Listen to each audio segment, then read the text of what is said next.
ಅಣ್ಣ 1 ನಿಮಿಷ ನಿಂತ್ಕೊಳ್ಳಿ, ಹೆಲ್ಮೆಟ್ ತಗೊಳ್ಳಿ. ಪುಟ, ನನ್ಗೆ ಹೆಲ್ಮೆಟ್ ಅವಶ್ಯಕತೆ ಇಲ್ಲಮ್ಮ ನನ್ಗೆ.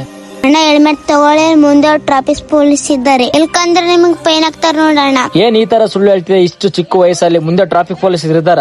ಅಣ್ಣ ನಿಜವಾಗ್ಲೂ ಟ್ರಾಫಿಕ್ ಪೊಲೀಸ್ ಇದ್ದಾರೆ. ನನಗೇನ್ ದುಡ್ಡು ಬೇಡ, ಫ್ರೀಯಾಗಿ ತಗೊಂಡ್ ಹೋಗಿ. ದುಡ್ಡೇನಿಲ್ವಲ್ಲ, ಫ್ರೀ ಆಗಲ್ವಾ? ತಗೊಳ್ಳೋಣ ಬಿಡು. ಅಣ್ಣ ಫ್ರೀ ಅಂದಲ್ವಾ, ಕೊಡು ಪುಟ.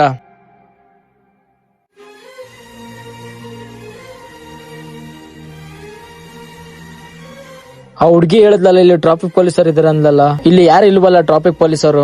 ಯಾಕೆ ಹುಡ್ಗಿ ಸುಳ್ಳು ಹೇಳ್ತು? ಹೋಗಿ ಕೇಳೋಣ ನಡಿ. ಅಣ್ಣ ಏನಾಯ್ತು? ಯಾಕೆ ಸುಳ್ಳು ಹೇಳ್ದೆ ಮುಂದೆ ಟ್ರಾಫಿಕ್ ಪೊಲೀಸ್ ಇರುತ್ತೆ ಅಂತ? ಯಾಕೆ ಫ್ರೀಯಾಗಿ ಹೆಲ್ಮೆಟ್ ಕೊಟ್ಟೆ ಹೇಳಿ ಇವಾಗ? ಅಣ್ಣ ನಾನು ನಿನಗೆ ನಿಜವಾದ ಸುಳ್ಳು ಹೇಳಿದೆ. ಹೌದಾ? ಯಾಕೆ ಸುಳ್ಳು ಹೇಳ್ದೆ ನನ್ಗೆ? ಡಾಕ್ಟರ್ ಹೇಳಿದ್ರು ಹೆಲ್ಮೆಟ್ ಇದ್ರೆ ನಮ್ಮ ಅಣ್ಣ ಬದುಕ್ತಿದ್ರ ಅಂತ ಹೇಳಿದ್ರು. ಆದ್ರೆ ನಮ್ಮ ಅಣ್ಣ ಹೆಲ್ಮೆಟ್ ಹಾಕೊಂಡು ಹೋಗಿಲ್ಲ, ಅದಕ್ಕೆ ನಮ್ಮ ಅಣ್ಣ ಆಕ್ಸಿಡೆಂಟ್ ಆಗಿ ಸತ್ತೋದ್ರು. ಪ್ಲೀಸ್ ದಯವಿಟ್ಟು ಎಲ್ಲರೂ ಹೆಲ್ಮೆಟ್ ಹಾಕೊಂಡು ಹೋಗಿ. ನಿಮ್ಮನ್ನೇ ನಂಬ್ಕೊಂಡು ತಂದೆ ತಾಯಿ ಕಾಯ್ತಿರ್ತಾರೆ.